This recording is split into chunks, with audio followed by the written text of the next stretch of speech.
श्री राधा कृष्ण चरण कमलेभ्यो नमः। श्रीमद् भगवद गीता विश्व रूप दर्शन योग नाम 11वां अध्याय।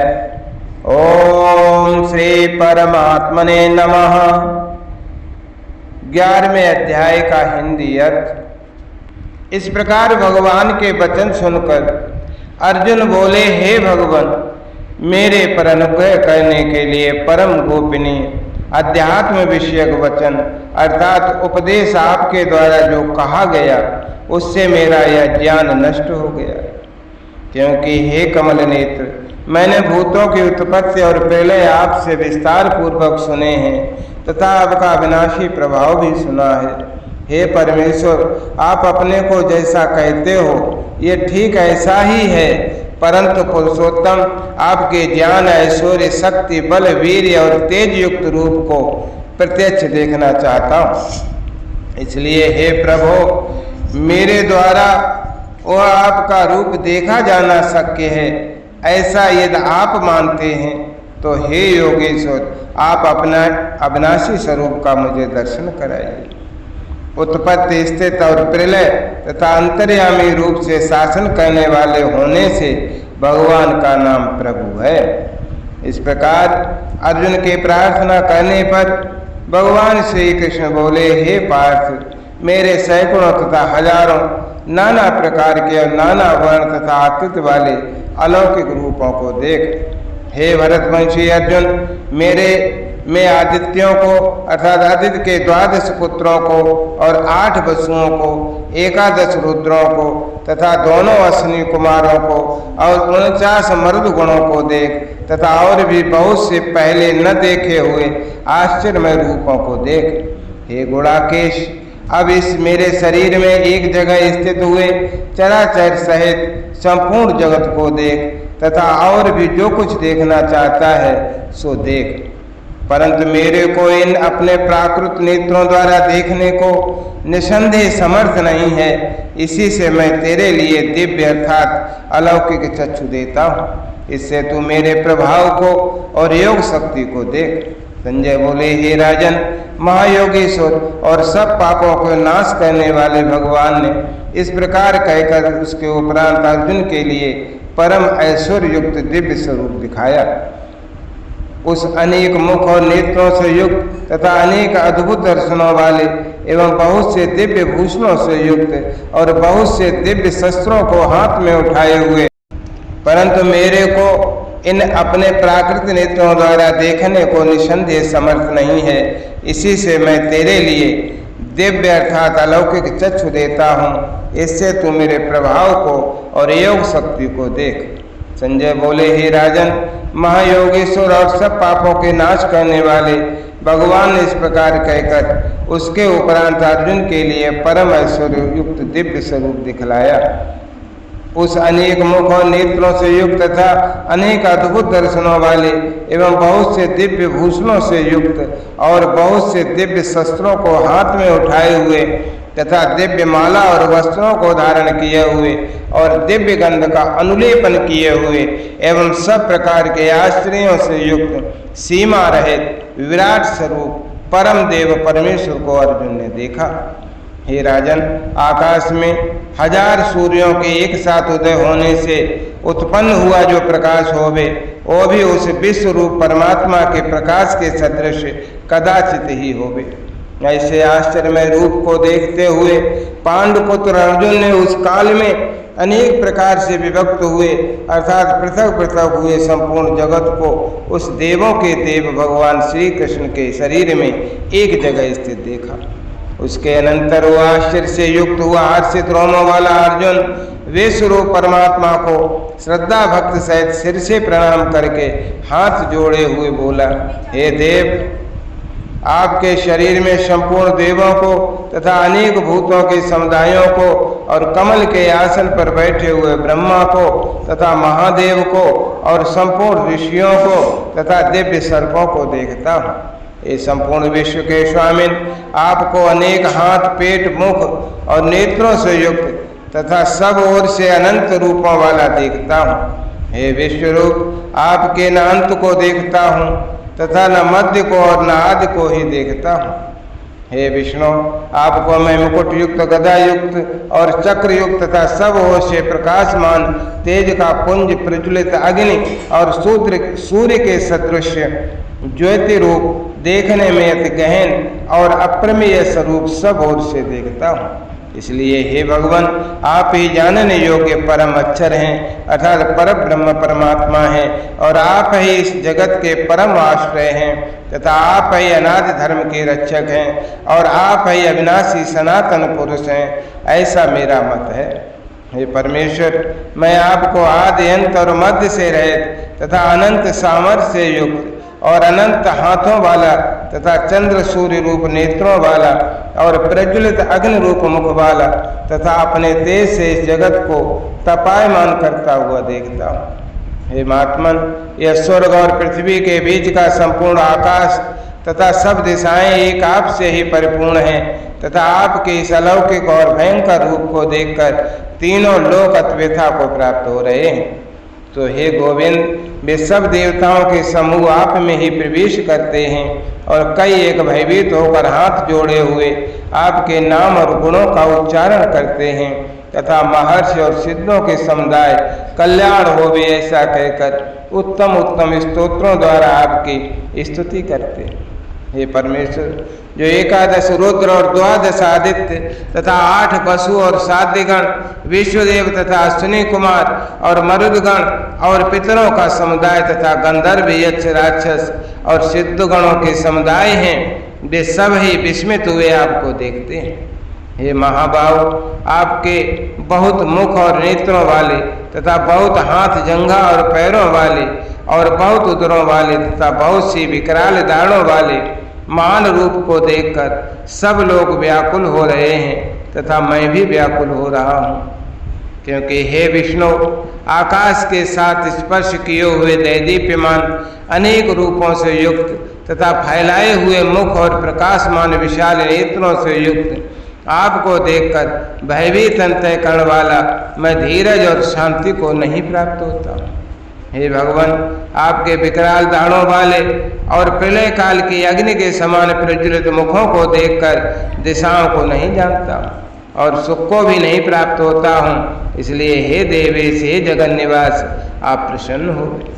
मैं देखता हूँ कि वे सब ही धृतराष्ट्र के पुत्र राजाओं के समुदाय सहित आप में प्रवेश करते हैं, और भीष्म पितामह, द्रोणाचार्य तथा वो कर्ण और हमारे पक्ष के भी प्रधान योद्धाओं के सहित सब के सब वेग युक्त हुए आपके विकराल दाढ़ों वाले भयानक मुखों में प्रवेश करते हैं, और कई एक चूर्ण हुए सिरों सहित आपके दांतों के बीच में लगे हुए दिखते हैं।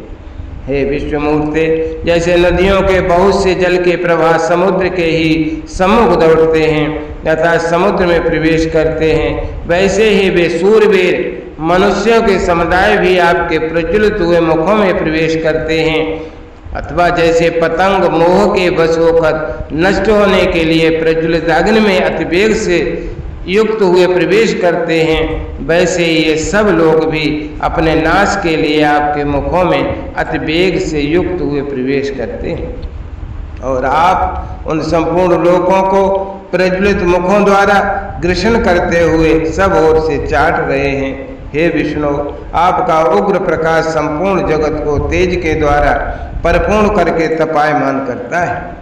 हे भगवान, आप कृपा करके मेरे प्रति कहिए कि आप उग्र रूप वाले कौन हैं।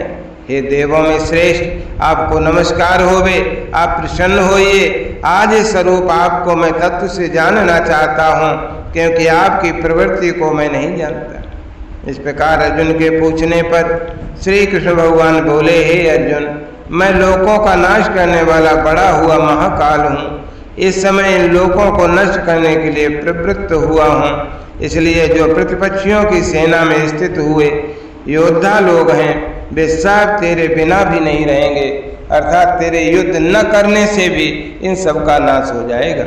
इससे तू खड़ा हो और यश को प्राप्त कर तथा शत्रुओं को जीत कर धन धान्य से संपन्न राज्य को भोग। और ये सब सूरवीर पहले से ही मेरे द्वारा मारे हुए हैं।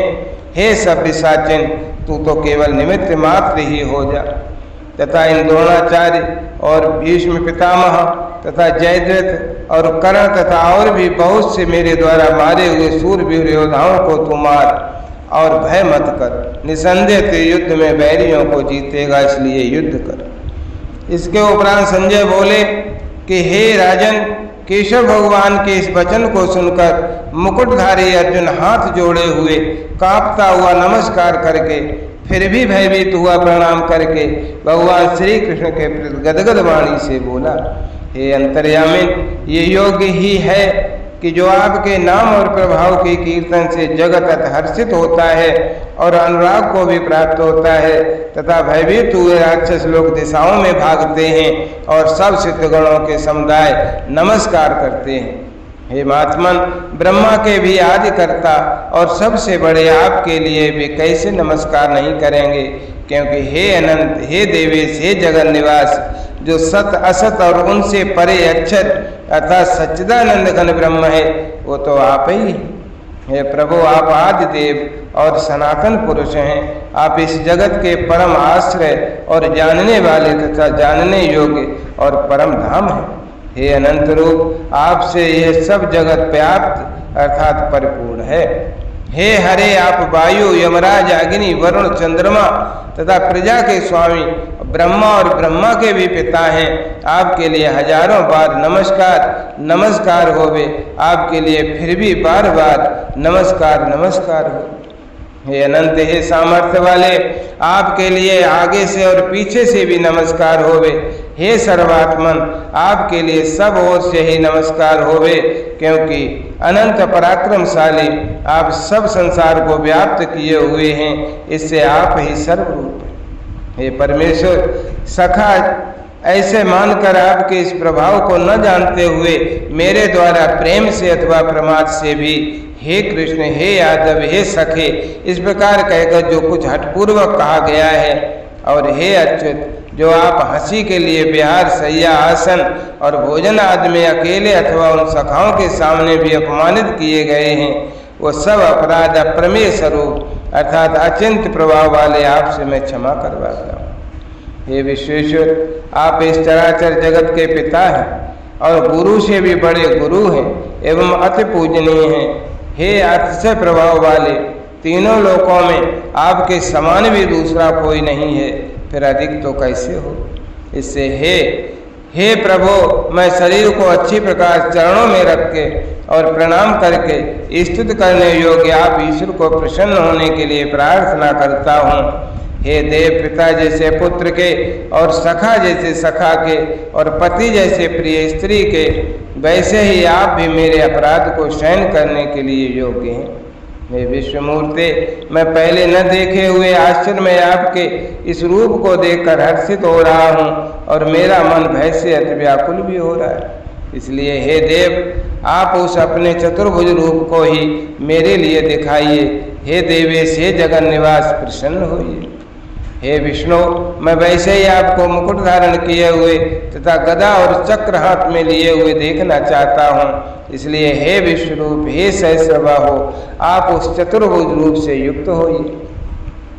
इस प्रकार अर्जुन की प्रार्थना को सुनकर श्री कृष्ण भगवान बोले, हे अर्जुन, अनुग्रह पूर्वक मैंने अपनी योग शक्ति के प्रभाव से ये मेरा परम तेजोमय शव का आदि और सीमा रहित विराट रूप तेरे को दिखाया है, जो कि तेरे सिवा दूसरे से पहले नहीं देखा गया है। हे अर्जुन, मनुष्य लोक में इस प्रकार विश्व रूप वाला मैं न वेद और न यज्ञों के अध्ययन से तथा न दान से और न क्रियाओं से और न उग्र तपों से ही तेरे सिवा दूसरे से देखा जाने को शक्य हूँ।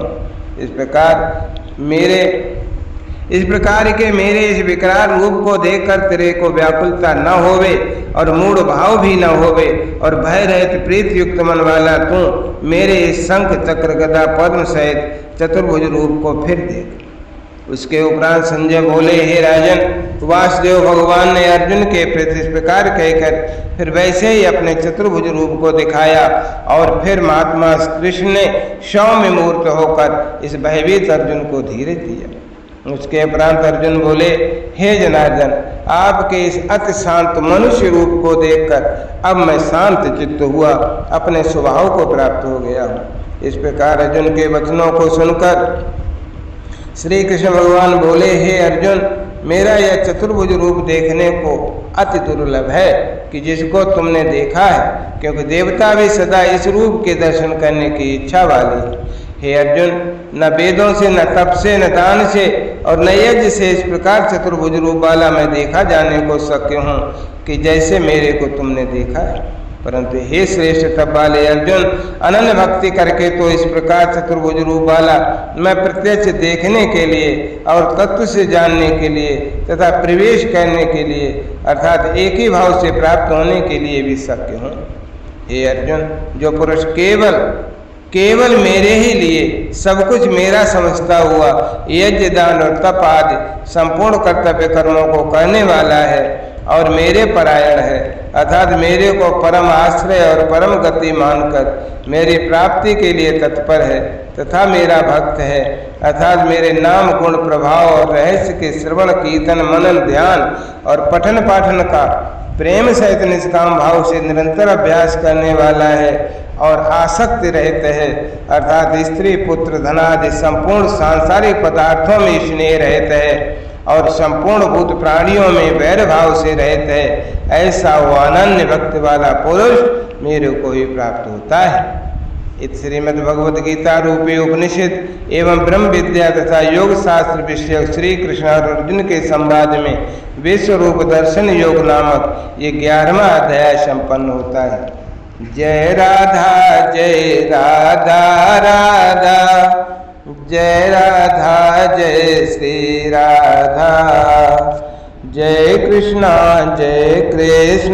कृष्णा जय कृष्णा जय श्री कृष्णा। श्रीमद् भगवद गीता के 11वें अध्याय का महात्म्य। श्री महादेव जी कहते हैं, हे प्रिय, गीता के वर्णन से संबंध रखने वाली कथा एवं विश्व रूप अध्याय के पावन महात्म्य को श्रवण करो। विशाल नेत्रों वाली हे पार्वती, इस अध्याय के महात्म्य का पूरा वर्णन तो किया नहीं जा सकता। इसके संबंध में सहस्रों कथाएं हैं, उनमें से एक यहाँ कही जाती है। प्रणीता नदी के तट पर मेघ शंकर नामक से विख्यात एक बहुत बड़ा नगर है। उसके प्राकार यानी 4 दीवारी और गोपुर द्वार बहुत ऊंचे हैं। वहाँ बड़ी बड़ी विश्रामशालाएं हैं जिनमें सोने के खंभे शोभा दे रहे हैं। उस नगर में श्रीमान, सुखी, शांत, सदाचारी और जितेंद्रिय मनुष्यों का निवास है। वहाँ हाथ में शारंग नामक धनुष धारण करने वाले जगदीश्वर भगवान श्री कृष्ण विराजमान हैं। वे परम ब्रह्म के साकार स्वरूप हैं। संसार के नेत्रों को जीवन प्रदान करने वाले हैं और उनका गौरपूर्ण श्री विग्रह भगवती लक्ष्मी के नेत्र कमलों द्वारा पूजित होता है। भगवान की झांकी वामन अवतार की है। मेघ के समान उनका श्याम वर्ण है, कोमल आकृति है। वक्षस्थल पर श्रीवत्स का चिन्ह शोभा पाता है। वे कमल और वनमाला से विभूषित हैं। अनेक प्रकार के आभूषणों से सुशोभित हो भगवान वामन रत्न युक्त समुद्र के सदृश जान पड़ते। पीताम्बर से उनके श्याम विग्रह की कांति ऐसी प्रतीत होती है मानो चमकते हुए बिजली से घिरा हुआ स्निग्ध मेघ शोभा पा रहा। उन भगवान वामन का दर्शन करके जीव जन्म एवं संसार के बंधन से मुक्त हो जाता है। उस नगर में मेखला नामक एक महान तीर्थ है जिसमें स्नान करके मनुष्य शाश्वत वैकुंठ धाम को प्राप्त होता है। वहाँ जगत के स्वामी करुणा सागर भगवान नरसिंह का दर्शन करने से मनुष्य 7 जन्मों के किए हुए घोर पापों से छुटकारा पा जाता है। जो मनुष्य मेखला में गणेश जी का दर्शन करता है वो सदा दुस्तर विघ्नों के भी पार हो जाता है। उसी मेघंकर नगर में कोई श्रेष्ठ ब्राह्मण थे जो ब्रह्मचर्य परायण, ममता और अहंकार से रहित, वेद शास्त्रों में प्रवीण, जितेंद्रिय तथा भगवान वासुदेव के शरणागत थे। उनका नाम सुनंद था। प्रिय वे सारंग धनुष धारण करने वाले भगवान के पास गीता के 11वें अध्याय का विश्वरूप दर्शन योग का पाठ किया करते थे। उस अध्याय के प्रभाव से उन्हें ब्रह्म ज्ञान की प्राप्ति हो गई थी। परमानंद संदोह से पूर्ण उत्तम ज्ञानमयी समाधि के द्वारा इंद्रियों के अंतर्मुख हो जाने के कारण वे निश्चल स्थिति को प्राप्त हो गए थे और सदा जीवन मुक्त योगी की स्थिति में सदा रहते थे। एक समय जब बृहस्पति सिंह पर स्थित थे, महायोगी सुनंद ने गोदावरी तीर्थ की यात्रा प्रारंभ की। वे क्रमशः ब्रज तीर्थ, तारा तीर्थ, कपिला संगम, अष्ट तीर्थ, कपिला द्वार, नृसंगवन, अंबिकापुरी तथा करस्थानपुर आदि क्षेत्रों में स्नान और दर्शन करते हुए विवाह मंडप नामक नगर में आए। वहाँ उन्होंने प्रत्येक घर में जाकर अपने ठहरने के लिए स्थान मांगा, परंतु कहीं भी उन्हें स्थान नहीं मिला। अंत में गांव के मुखिया ने उन्हें एक बहुत बड़ी धर्मशाला दिखा दी। ब्राह्मण ने साथियों सहित उसके भीतर जाकर रात में निवास किया। सवेरा होने पर उन्होंने अपने को तो धर्मशाला के बाहर पाया, किंतु उनके और साथी नहीं दिखाई दिए। वे उन्हें खोजने के लिए चले। इतने में ही ग्रामपाल मुखिए से उनकी भेंट हो गई। ग्रामपाल ने कहा, मुनिश्रेष्ठ, तुम सब प्रकार से दीर्घायु जान पड़ते हो। सौभाग्यशाली तथा पुण्यवान पुरुषों में तुम सबसे पवित्र हो। तुम्हारे भीतर कोई लोकोत्तर प्रभाव विद्यमान है। तुम्हारे साथी कहाँ गए और कैसे इस भवन से बाहर हुए, इसका पता लगाओ। मैं तुम्हारे सामने इतना ही कहता हूँ कि तुम्हारे जैसा तपस्वी मुझे दूसरा कोई दिखाई नहीं देता। विप्रवर, तुम्हें किस महामंत्र का ज्ञान है और किस विद्या का आश्रय लेते हो तथा किस देवता की दया से तुम्हें अलौकिक शक्ति आ गई? भगवान, कृपा करके इस गांव में रहो और मैं तुम्हारी सब सेवा शुश्रूषा करूँगा। यों कहकर ग्रामपाल ने मुनीश्वर सुनंद को अपने गांव में ठहरा लिया। वो दिन रात बड़ी भक्ति से उनकी सेवा टहल करने लगा। जब 7-8 दिन बीत गए, तब एक दिन प्रातः काल आकर वो बहुत दुखी हो महात्मा के सामने रोने लगा और बोला, हाय, आज रात में राक्षस ने मुझ भागीन के बेटे को चबा लिया है। मेरा पुत्र बड़ा ही गुणवान और भक्तिमान था। ग्रामपाल के इस प्रकार कहने पर योगी सुनंद ने पूछा, कहाँ है वो राक्षस और किस प्रकार उसने तुम्हारे पुत्र का भक्षण किया है?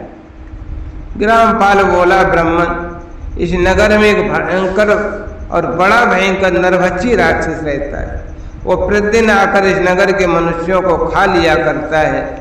तब एक दिन समस्त नगरवासियों ने मिलकर उससे प्रार्थना की कि हे राक्षस राज, तुम हम सब लोगों की रक्षा करो, हम तुम्हारे लिए भोजन की व्यवस्था किए देते। यहाँ बाहर के जो पथिक रात में आकर नींद लेने लगे उनको खा जाना। इस प्रकार नागरिक मनुष्यों ने गांव के मुझ मुखिया द्वारा इस धर्मशाला में भेजे हुए पथिकों को ही राक्षस का आहार निश्चित किया। अपने प्राणों की रक्षा के लिए ही उन्हें ऐसा करना पड़ा। तुम भी अन्य राहगीरों के साथ इस घर में आकर सोए थे, किंतु राक्षस ने उन सबों को तो खा लिया, केवल तुम्हें छोड़ दिया है।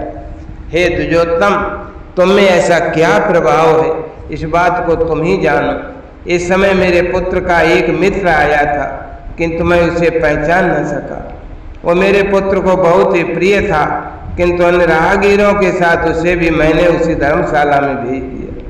मेरे पुत्र ने जब सुना कि मेरा मित्र भी उसमें प्रवेश कर गया है, तब वह उसे वहाँ से ले आने के लिए गया, परंतु राक्षस ने उसे भी खा लिया। आज सवेरे मैंने बहुत दुखी होकर उस पिशाच से पूछा, ओ दुष्टात्मन, तूने रात में मेरे पुत्र को भी खा लिया? तुम्हारे पेट में पड़ा हुआ मेरा पुत्र जिससे जीवित हो सके, ऐसा कोई उपाय यदि हो तो बता। राक्षस ने, ग्रामपाल, धर्मशाला के भीतर घुसे हुए तुम्हारे पुत्र के न जानने के कारण मैंने भक्षण किया है। अन्य पथिकों के साथ तुम्हारा पुत्र भी अनजान में ही मेरा ग्रास बन गया। वो मेरे उदर में जिस प्रकार जीवित और रक्षित रह सकता है, वो उपाय स्वयं विधाता ने ही कर दिया है। जो ब्राह्मण सदा गीता के 11वें अध्याय का पाठ करता हो, उसके प्रभाव से मेरी मुक्ति होगी और मरे हुओं को पुनः जीवन प्राप्त होगा। यहाँ कोई ब्राह्मण रहते हैं जिनको मैंने एक दिन धर्मशाला से बाहर कर दिया था। वे निरंतर गीता के 11वें अध्याय का पाठ जप किया करते हैं। इस अध्याय के मंत्र से 7 बार अभिमंत्रित करके यदि वे मेरे ऊपर जल का छींटा दे दें तो निसंदेह मेरा साप से उद्धार हो जाएगा, और इस प्रकार उस राक्षस का संदेश पाकर मैं तुम्हारे निकट आया। फिर ब्राह्मण ने पूछा, ग्रामपाल, जो रात में सोए हुए मनुष्यों को खाता है वो प्राणी किस पाप से राक्षस हुआ है? ग्रामपाल बोले, ब्राह्मण, पहले इस गांव में कोई किसान ब्राह्मण रहता था। एक दिन वो अगहनी के खेत की क्यारियों की रक्षा करने में लगा था। वहां से थोड़ी ही दूर पर एक बहुत बड़ा गिद्ध किसी राई को मारकर खा रहा था। उसी समय एक तपस्वी कहीं से आ निकले जो उस राही को बचाने के लिए दूर से ही दया दिखाते आ रहे थे। गिद्ध उस राही को खाकर आकाश में उड़ गया। तब तपस्वी ने कुपित होकर उस किसान से कहा, अरे ओ दुष्ट हलवाई, तुझे धिक्कार है, तू बड़ा ही कठोर और निर्दयी है। दूसरे की रक्षा से मुंह मोड़कर केवल पेट पालने के धंधे में लगा, तेरा जीवन नष्ट प्राय है। अरे जो चोर दाढ़ वाले जीव, सर्व शत्रु, अग्नि, विष, जल, गीध, राक्षस, भूत तथा बेताल आदि के द्वारा घायल हुए मनुष्य की शक्ति रहते उपेक्षा करता है, वो उनके पद का फल पाता है। जो शक्तिशाली होकर भी चोर आदि के चंगुल में फंसे हुए ब्राह्मण को छुड़ाने की चेष्टा नहीं करता, वो घोर नरक में पड़ता है और पुनः भेड़िए की योनि में जन्म लेता है। जो वन में मारे जाते हुए तथा गृध्र और व्याघ्र की दृष्टि में पड़े हुए जीव की रक्षा के लिए छोड़ो छोड़ो की पुकार करता है, वो परम गति को प्राप्त होता है। जो मनुष्य गौओं की रक्षा के लिए व्याघ्र, भील तथा दुष्ट राजाओं के हाथ से मारे जाते हैं, वे भगवान विष्णु के उस परम पद को पाते हैं जो योगियों के लिए भी दुर्लभ। सहस्राश्वमेध और 100 वाजपेयी यज्ञ मिलकर शरणागत रक्षा की 16वीं कला के बराबर भी नहीं हो सकते। दीन तथा भयभीत जीव की उपेक्षा करने से पुण्यवान पुरुष भी समय आने पर कुंभीपाक नामक नरक में पकाया जाता है। तो उन्हें दुष्ट गिद्ध के द्वारा खाए जाते हुए राही को देखकर उसे बचाने में समर्थ होते हुए भी जो इसकी रक्षा नहीं की, इससे तू निर्दयी जान पड़ता है, अतः तू राक्षस हो जा। हलवा बोला, महात्मन, मैं यहाँ उपस्थित अवश्य था, किंतु मेरे नेत्र बहुत देर से खेत की रक्षा में लगे थे, अतः पास होने पर भी गिद्ध के द्वारा मारे जाते हुए इस मनुष्य को मैं नहीं जान सका, अतः मुझ दीन पर आपको अनुग्रह करना चाहिए। तपस्वी ब्राह्मण ने कहा, जो प्रतिदिन गीता के 11वें अध्याय का जप करता है, उस मनुष्य के द्वारा अभिमंत्रित जल जब तुम्हारे मस्तक पर पड़ेगा, उस समय तुम्हें साप से छुटकारा मिल जाएगा। ये कहकर तपस्वी ब्राह्मण चले गए और हलवा राक्षस हो गया। अतः हे दुष्श्रेष्ठ, तुम चलो और 11वें अध्याय से तीर्थ के जल को अभिमंत्रित करो, फिर अपने ही हाथ से उस राक्षस के मस्तक पर उसे छिड़क दो। ग्रामपाल की सारी प्रार्थना सुनकर ब्राह्मण का हृदय करुणा से भर आया। वे बहुत अच्छा कहकर उसके साथ राक्षस के निकट गए और वे ब्राह्मण योगी थे। उन्होंने विश्व रूप दर्शन नामक 11वें अध्याय से जल अभिमंत्रित करके उस राक्षस के मस्तक पर डाला। गीता के 11वें अध्याय के प्रभाव से वो सांप से मुक्त हो गया। उसने राक्षस देह का परित्याग करके चतुर्भुज रूप धारण कर लिया तथा उसने जिन सहस्रों पथकों का भक्षण किया था, वे भी शंख, चक्र एवं गदा धारण किए चतुर्भुज रूप हो गए। तत्पश्चात भी सभी विमान पर आरूढ़ हुए। इतने में ही ग्रामपाल ने राक्षस से कहा, निशाचर, मेरा पुत्र कौन है, उसे दिखाओ। उसके यों कहने पर दिव्य बुद्धि वाले राक्षस ने कहा, ये जो तमाल के समान श्याम, 4 भुजाधारी, माणिक्यमय मुकुट से सुशोभित तथा दिव्य मणियों के बने हुए कुंडलों से अलंकृत है, हार पहनने के कारण जिसके कंधे मनोहर प्रतीत होते हैं, जो सोने के भुजबंधों से विभूषित, कमल के समान नेत्रों वाले, स्निग्ध रूप तथा हाथ में कमल लिए हुए हैं और दिव्य विमान पर बैठकर देवत्व को प्राप्त हो चुके हैं, इन्हीं को अपना पुत्र समझ। ये सुनकर ग्रामपाल ने उसी रूप में अपने पुत्र को देखा और उसे अपने घर ले जाना चाहा। ये देखकर उसका पुत्र हंस पड़ा और इस प्रकार कहने लगा। पुत्र बोला, ग्रामपाल, कई बार तुम भी मेरे पुत्र हो चुके हो। पहले मैं तुम्हारा पुत्र था, किंतु अब देवता हो गया। इन ब्राह्मण देवता के प्रसाद से वैकुंठ धाम को जाऊंगा। देखो, ये निशाचर भी चतुर्भुज रूप को प्राप्त हो गया। 11वें अध्याय के माध्यम से सब लोगों के साथ श्री विष्णु धाम को जा रहा हूँ। अतः तुम भी इन ब्राह्मण देव से गीता के 11वें अध्याय का अध्ययन करो और निरंतर उसका जप करते रहो। इसमें संदेह नहीं कि तुम्हारी भी ऐसी ही उत्तम गति होगी। तात मनुष्यों के लिए साधु पुरुषों का संग सर्वथा दुर्लभ है, वो भी इस समय तुम्हें प्राप्त है। अतः अपना अभीष्ट सिद्ध करो। धन, भोग, दान, यज्ञ, तपस्या और पूर्व कर्मों से क्या लेना है?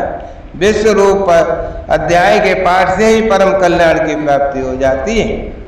पूर्णानंद संतोष स्वरूप श्री कृष्ण नामक ब्रह्म के मुख से कुरुक्षेत्र में अपने मित्र अर्जुन के प्रति जो अमृत में उपदेश निकला था, वही श्री विष्णु का परम तात्विक रूप है।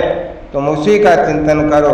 वो मोक्ष के लिए प्रसिद्ध रसायन है। संसार भय से डरे हुए मनुष्यों की आदि व्याधि का विनाशक है तथा अनेक जन्म के दुखों का नाश करने वाला है।